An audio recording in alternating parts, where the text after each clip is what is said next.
किसान बड़ी मशक्कत के बाद गेहूं की फसल को अनाज मंडियों तक पहुंचा रहे हैं, लेकिन मंडियों में भी किसानों को माकूल माहौल नहीं मिल रहा। गेहूं की बेकदरी से किसान काफी दुखी हैं। कुरुक्षेत्र की मंडियों में डीएफएससी, हैफेड और हरियाणा एग्रो गेहूं की खरीद कर रही है, लेकिन आधा अप्रैल बीत जाने पर भी केवल खरीद का आंकड़ा 1 लाख क्विंटल को पार नहीं कर सका है। मंडियों में गेहूं के ढेर लगे हैं, लेकिन खरीद नहीं हो पा रही है।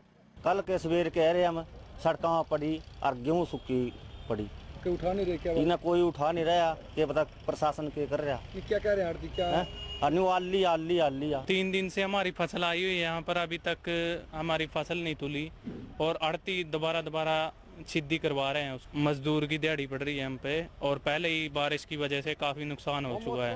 क्या बता रहे हैं? क्यों नहीं खरीद रहे? आड़ती कह रहे हैं मॉइस्चर ज्यादा आ रहा है, इसलिए आड़ती नहीं खरीद रहे। पीछे से एफसीआई ने खरीद बंद की हुई है। 3 दिन हुए यहाँ पे कणक लाई हुई पड़ी है, मॉइस्चर बता रहे, कोई सुनवाई नहीं हो रही।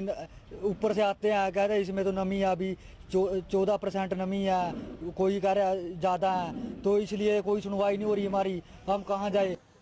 गेहूं में नमी का मानक 12% तक है, लेकिन खराब मौसम के चलते गेहूं में नमी ज्यादा है, लिहाजा एजेंसियों ने 2% तक और छूट दे दी है। इसके बावजूद गेहूं की खरीद मुकम्मल नहीं हो रही। किसान कई दिन से मंडियों में पड़े हुए हैं। प्रशासन का दावा है कि गेहूं की खरीद की जा रही है।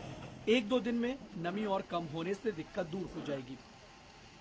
थानेसर में 3 एजेंसीज खरीद कर रही हैं, हैफेड, डीएफएससी और एग्रो।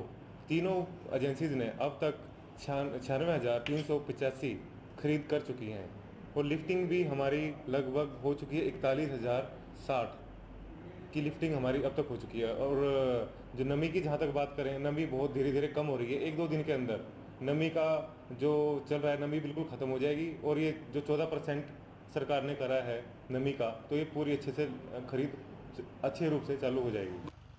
अधिकारी जरूर नमी कम होने पर खरीद शुरू होने की बात कह रहे हैं, लेकिन किसानों के सामने सबसे बड़ी समस्या ये है कि आखिरकार कब तक किसान इसी तरह से खुले में अपनी मेहनत को रखकर मंडियों में बैठा रहेगा। कुरुक्षेत्र से राजेश चौहान, फोकस हरियाणा।